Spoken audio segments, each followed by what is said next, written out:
Okay, my name is Jeffrey Fortin, and I'm one of the product managers here at Vector, and I'm in charge of the code testing product line. I'm here today to talk about the promise of push-button quality and some interesting things. I hope you'll come away with an understanding of how quality can be automated and how we can get our systems out more quickly with higher quality. So the agenda I have for today is to talk a little bit about an introduction to CI systems, and then talk about test generations and co-pilots and assistants. I've got a short demo at the end, and there'll be time afterwards for questions and answers.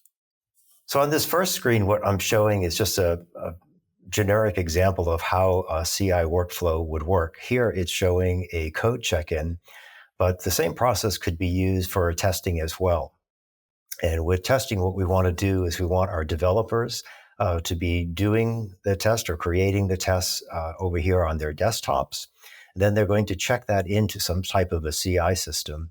And using those tests, we're going to be continuously testing each one of the code check-ins and making sure that it meets our quality objectives. So this is just a quick diagram just to give you some context of what I'll be talking about. Here is where the tests will be created. Here is where the tests will be run. And this is a continuous process where we're creating tests, running tests, creating code, checking in code, and testing code. Just a little bit of an example of what this looks like once you get through it is we're going to generate pipelines, and we're going to have tests being run in those pipelines, and we've got reports that are showing in the pipelines, and being able to see all of our results in one place. And of course, being able to get a history of what's happening with these tests. So that was your quick introduction to CI and continuous testing. So now I want to get more into what the topic was about, which was about push-button quality and what we can do to help get our systems out more quickly, but with high quality. So traditionally for unit testing, what we've done is we've hammered out each one of these unit tests one by one. So as I showed you in the previous diagram, we're hand creating each one of these tests one by one, taking a look at the code, taking a look at the requirements that we have for that code, and generating a test case for each one of the situations that we have that we want to test. So we want to make sure that we completely test all of the code. We take a look at the code, we create the test, multiple tests for that code to make sure that we've got all of the code tested and we have all of our requirements covered. So this type of system of actually hammering out each one of these tests works really well for new code, mainly because that you usually have the developer actually writing the tests themselves. So they're very familiar with the code. They know how it works. They know how they would want to structure the tests for that code. They have familiarity with it. So new code, an individual coder working with that code, doing requirements testing. So you've got requirements in your requirements database. You want to make sure that the tests that you write match those requirements, and you're running the tests together. So you've got the code, the requirements, and the tests, and they all come together as one. Another situation where it works really well is for algorithmic code. Algorithmic code tends to have very precise definitions of what the inputs are and what the outputs are. So it's very easy to create tests for it because we know what the requirements are very specifically. We've got the inputs, we've got the expected outputs, and we can generate tests for that very efficiently. So hammering those tests out one by one is very straightforward. We know what the inputs are, we know what the outputs are. We can go forward with that. But once we go to a larger scale beyond what an individual coder can do, that's when we run into some difficulty. This often happens where we have large legacy code bases where we're inheriting the code. So we didn't write the code. We don't know, we don't have the insights into how that code works. We know its behavior because we can run that code in the system and we know that it works correctly. But to go back and actually write individual test cases for code that we didn't write, or where the code base is very, very large, that's difficult to do. So this hammering out the unit tests one by one is pretty difficult to do when you've got a very large code base. The other thing that can happen is if we're doing wholesale code changes. So in other words, if we're doing some type of rescaling or maybe we're adapting to a new coding standard, and a lot of changes have been made to the source code. Rewriting all of those unit tests, if we had unit tests, would be very, very difficult. And of course, if we never had unit tests for it at all, it kind of puts us back into the same situation as just having a very large code base. So those are the two areas where hammering out these tests one by one is very inefficient if you're dealing with large code bases or wholesale code changes. So that's where this idea of push button quality really comes in, and using some type of a co-pilot or assistant to help us leverage the code generation or the test generation that we have for this code. What we're doing is we're using some type of algorithmic process to be able to create the tests for us so that we can get a head start on what the tests will be.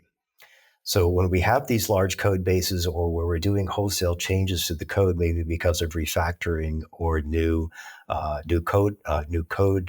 coding standards, we can use these co-pilots and assistants to actually generate tests on that code and get us a head start. Another way we can create tests is by using canned parameters. And I mentioned algorithms before. And with algorithms, we have these very precise definitions of the inputs and the outputs. So we can automatically generate the test cases in that case by using these canned parameters, using some type of maybe a spreadsheet and using some type of tool to be able to create all of the tests that we would need for those algorithms. So those are two ways that we can do this push button quality, having co-pilots and assistants generating these test cases for us, or maybe using some sort of canned parameters where we know the inputs and the outputs. So let's talk a little bit more about what these co-pilots and assistants are. What we mean by this is something that we can literally push a button and we can automatically generate the tests. So we have this large code base, we create test environments for that code base, but we have no tests. So we push a button and we can look at the code, that algorithm can inspect the code and be able to generate test cases for us based on the code itself, understanding how the syntax of the code works, the semantics behind the code, and using some mathematics to be able to generate these tests. What the automatic test generation or these co-pilots will do is they'll attempt to write test vectors to be able to cover as much of the code as possible. So we'll run through a test vector, we'll see how much of the code actually gets tested, and then we'll change it up a little bit based on the criteria or decision points that we have in the code, create some new vectors, and hopefully we get down a different path in the code. This type of testing is very good for something that we call characteristic testing or baseline testing. And that's where you've got a large legacy code base and you're trying to create some tests for that code base. Now, you don't know how that code works itself, but you know that the behavior of that code is correct. So if we can create test vectors that capture those characteristics of the code, how it behaves, then when we do our refactoring, or if we make some changes to the code and we know that the behavior of that code shouldn't change, we can rerun these tests and see if it has the same characteristics as it had before we made the change. If it does, then we have some assurance of the quality of that code, that we haven't changed its behavior, and we have some way of measuring the quality. But in order to get that measurement, we have to create the tests, and that's where the co-pilots and assistants come in.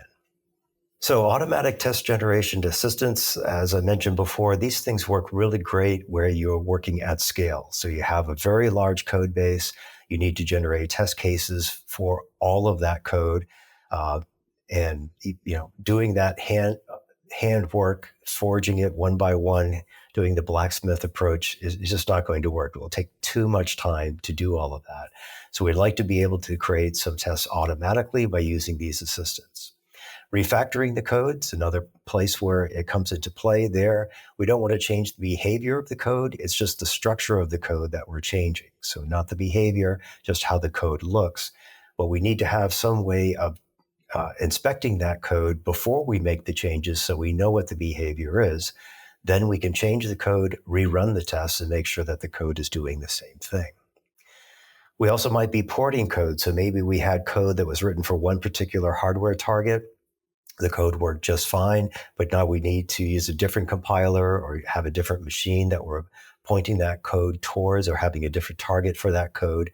And we want to make sure that the behavior of that code remains the same. So we can use these tests, characterize it on the old system, do the porting of the code, rerun the tests, and that way we can make sure that the functionality is equivalent between the two. We also might have a requirement just to prove testability. What I mean by that is this code testable? Is it possible to write tests that will execute this code? And this is actually a requirement for many people who are delivering systems to a prime contractor, for instance. They may require that maybe all of the code be tested, or prove that the code can be tested. By using an assistant or a co-pilot to generate these test vectors, we can automatically generate all the tests that we need to execute all of the code. And therefore, we prove the testability of the code, and also that we can create test vectors to cover all of the code that we have generated. So that's how we can meet some of these requirements for delivery that you might have, where you have a large legacy code base, but the prime contractor you're working for insists that all of the code be tested or prove testability. You could use these co-pilots or assistants to be able to automatically generate those tests and be able to prove that the code is testable, or that you can test all of the code. So some things to remember about push button quality, and is this push button quality actually possible? Some things to remember. Our goal here is to improve quality assessments. So if we have a large legacy code base that has no tests whatsoever, you have no way to assess the quality of that code. So, having some tests is better than having no tests. And by using these bots and these co-pilots, we have the ability to at least create some measure of quality. Some quality assessment can be made for these tests. So it's better than having no tests whatsoever. Now, this isn't at all appropriate for requirements testing. So if you're doing functional safety and you have a requirement to test your requirements, those requirements tests are not appropriate for an automatic test generation system using co-pilots, using assistants. Co-pilots and assistants have a role to play in functional safety, but not for the requirements-based testing. If you're doing requirements-based testing, that is an exercise that you've got to use the blacksmith approach. Look at the requirement, look at the code, and be able to test the code and make sure that that test matches that requirement. What we're doing with the co-pilots is simply creating tests to improve the amount of coverage that we have for the test, but it's not for requirements testing. So you'll still need to write tests. This push button quality helps us a great deal, but you still will need to write tests, and those tests will be for the requirements testings and other things that we can't do with a co-pilot or with an assistant. So that's what I had to say about that, but I wanted to show you some of this and be able to give you an idea of what a co-pilot or assistant would look like and how we can create test vectors for some code that we have. Okay, so I said I wanted to show you a quick demo at the end to be able to show what one of these co-pilots or assistants would look like. So here we've got a little piece of code just finding prime numbers. And what we'd like to be able to do is just use this as a small sample of code. You can pretend that this is a very large code base, a very small piece of this very large code base, and we'd like to create some test vectors for it. Now, when I created this environment, it automatically created the tests for me, but I'm just going to go ahead and delete those and recreate them for you. And that way we'll be able to see how these bots work. So what we have over here in VectorCast is the ability to create tests automatically. We call that automatic test generation. So this would be our assistant to be able to create tests for this particular code base. And all I'm going to do is push the button. And what that will do is it's going to go off and take a look at the source code that I have and be able to see what the paths are in this source code, and it will generate the tests for me. So here they are already in the system. So as I mentioned, the objective of these tests is to be able to exercise all of the code. So ideally, if I were to go and execute all of these tests, I would hopefully get complete test coverage. And we can take a look at the coverage here. And all these green lines here means that we have actually gone through all of the code. So every line of code has been tested with these tests that were automatically generated.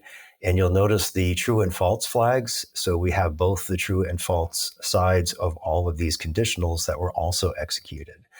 So that is push button quality. We had a piece of source code.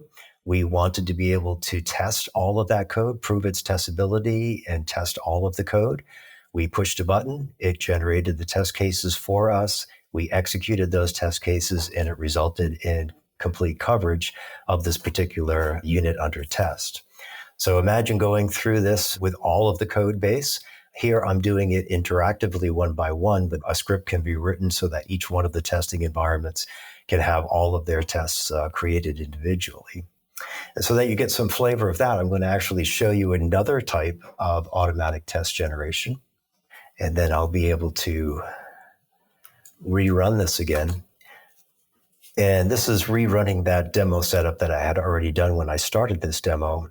And it's going to get my source code, create test environments for it, and then we're going to run in the script what I did manually, which was creating those 4 tests in that test environment. So it's going through and it is done. It has created those 4 tests. So that was the environment that I showed you. But I also want to show you another way that we can use the automatic test generation assistant. And that is also to capture the expected values that would come out of those of that code. So I'm going to create another environment with different code and be able to create test vectors for that. But here we're calling it the characteristic testing or the baseline testing. And with the baseline testing and characteristic testing, that's where we have a large code base, but we want to be able to refactor it in some way, or we've got a coding standard that changes that code. We want to capture its behavior, how it's behaving right now, what its characteristics are, make those code changes, and then rerun the tests and make sure that we haven't changed any of the code or the behavior of the code. So that's what it did right here. It had went through all of the code, found expected values for that code, and it's done. So all I am left to do here is to finish up some work to create those test environments and bring them into VectorCast, and then we'll be able to see what we did right here. So we're almost done, and the project is coming up. And I can soon click on a button and show you that test environment.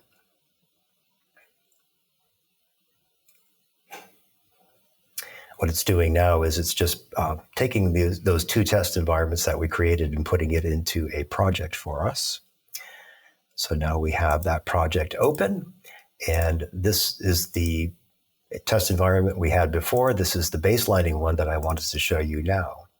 So here the code is a little bit different. If you take a look at the code, we can see that we have some code here, and we'd like to be able to create some test vectors to run all of the code, but also to create the values, the expected values, so we can get the characteristics of the code. So if I take a look at one of the test cases that it created, you can see that it has created all of the input parameters and the expected values coming out. For test number 2, very similar. And if I run that code, the report here, let me make that a little bit bigger for you, shows that we've captured the expected values for this code, and all of the tests match that. So we've got complete, all good tests. Our coverage over here is showing that all of the code is covered. So all green here, the conditionals also true and false, showing that we have complete coverage there as well.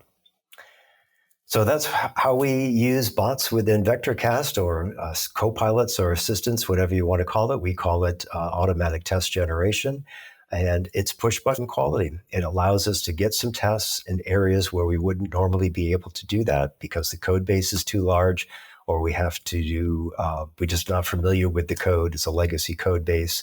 We don't have the familiarity with it, and we don't have requirements that we're testing. We're actually just seeing if the code is testable itself and that all of the code can be executed with those tests.